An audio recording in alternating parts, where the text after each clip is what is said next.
Le Centre pour l'éducation et le travail collabore avec plus de 30 entreprises reconnues dans 5 provinces pour leur réalisation en matière d'apprentissage.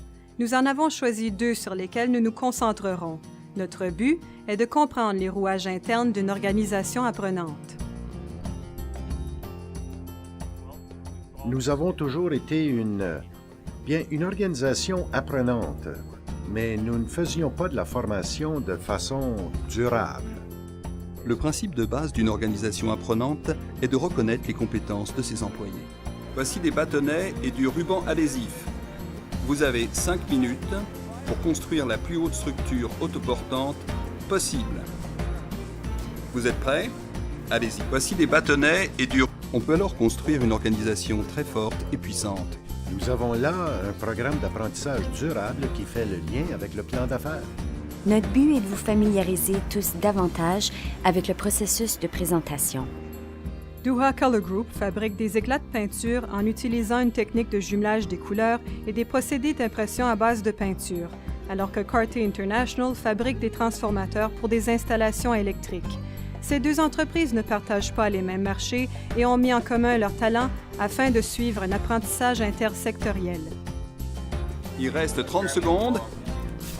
Cette structure autoportante doit se tenir sans tomber pendant au moins 1 minute.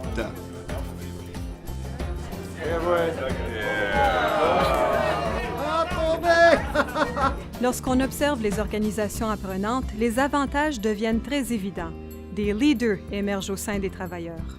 Ce programme qui vise à apprendre, à enseigner et à faire participer tout le monde permet de former des leaders dans tous les secteurs. Qu'est-ce qu'il a dit? 2,5? 2,5, oui. Celui-ci était environ 20 secondes. La formation m'a vraiment ouvert les portes et elle m'a inspiré de me diriger vers divers secteurs de l'entreprise que je n'envisageais même pas il y a environ 5 ans. Quels sont mes passe-temps? À part de jouer au PS3, je suis un vrai mordu des sports. Qui sera le premier à venir en avant? C'est beau, Manny! J'ai choisi le football. Et aussi, les employés se voient eux-mêmes. Ils se rendent compte qu'ils deviennent des chefs de groupe. Ils s'expriment davantage. Ce qui me motive, c'est que les patrons ne nous disent pas toujours quoi faire. Quand on nous dit toujours quoi faire, on devient paresseux. On se met donc à 2 ou 3 puis on se demande qu'est-ce qu'on pense de telle chose, alors que quelqu'un propose une idée qui peut mener à une autre façon de voir. Nous lui avons demandé et il a dit « c'est correct ». En fait, il n'a pas suivi les instructions. En tant que client, je veux qu'il suive les instructions. Les employés améliorent le processus. Des idées tangibles viennent de l'atelier et entraînent un changement durable, ce qui améliore les résultats nets. Je sais que nous produisons davantage avec le même nombre de personnes. Dans le processus en tant que tel, ce sont les employés qui font le travail. Ça vient pas de la direction. C'est pas les gestionnaires qui travaillent au niveau de l'atelier. On peut relever de plus grands défis. Si on doit fabriquer un tout nouveau produit, on se dit « eh bien, essayons ». En particulier lorsque ces défis viennent des tableaux de concertation. Et on peut vraiment voir de ses propres yeux ce qui se passe et les idées qu'on génère. Autre chose? J'ai fait une nouvelle feuille pour le poste de nettoyage pour le mois d'octobre. OK. J'ai aussi révisé les feuilles de responsabilité parce qu'elles étaient tout à fait désuètes. Ces tâches se trouvaient réellement sur le tableau. Vous avez donc fait avancer quelque chose? Beau travail. Notre intention est de responsabiliser tout le personnel.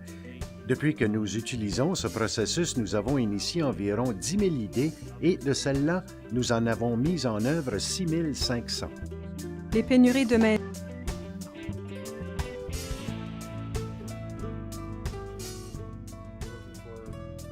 gestionnaires, de nouveaux leaders. Et en fait, grâce à notre processus interne, nous considérons promouvoir ces employés qui pourraient donc être nos futurs gestionnaires. L'apprentissage que nous faisons et l'engagement que nous obtenons font en sorte que notre taux de maintien des effectifs est le plus élevé de l'histoire de l'entreprise. Ici, c'est le point critique. Quand on l'atteint, on doit remplir notre marchandise. Les organisations apprenantes favorisent les communications claires et développent de solides habitudes de travail en équipe. Maintenant, les employés se sentent à l'aise et plus en harmonie les uns avec les autres. Ceci produit un effet boule de neige. Il faut vraiment que les employés fassent partie du processus avec la gestion. Nous sommes plus portés à prendre les choses en main, à assumer davantage et à croître en tant qu'organisation, des employés jusqu'aux gestionnaires. Quand j'ai des problèmes, je me tourne vers mes collègues. Qu'est-ce que vous pensez de ceci ou de cela? C'est pas l'affaire d'une seule personne. C'est l'affaire de toute une équipe. Faire équipe et travailler ensemble, c'est la seule façon.